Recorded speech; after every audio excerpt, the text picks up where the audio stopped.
สบายดีจ้ามื้อนี้เราจะพามาเกลือป่าเด้อมื้อนี้เกลือป่าอยู่วัดบ้านเฮาเนาะคือวัดบ้านเฮามันมีบ่อนเกลือป่าได้บ่อนอนุรักษ์สัตว์ป่าแล้วลองเบิ่งแบบวิวมันก็จึ้งอยู่นะแล้วเฮามาตอนที่แดดมันกำลังอ่อนๆแบบตะเวนกำลังตกสินะ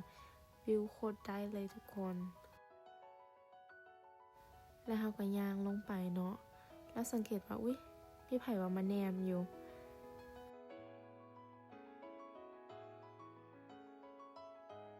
สรุปเนาะมีน้องหมาตัวหนึ่งที่ท่าอาหารหมาอยู่แล้วเขาก็มาถ่ายวิวต่อเนาะคือแบบมันสวยมากแม่ทำถึงทำเกินแหงเด้อ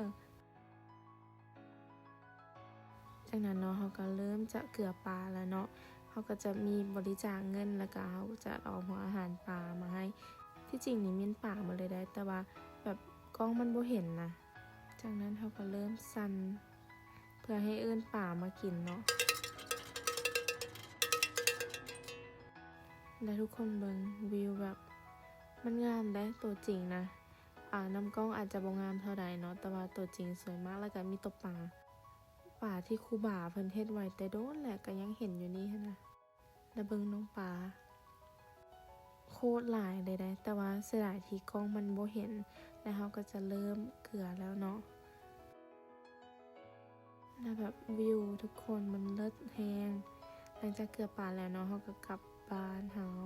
และให้เบิ่งบรรยากาศเนาะงามแหละบ้านเฮานะ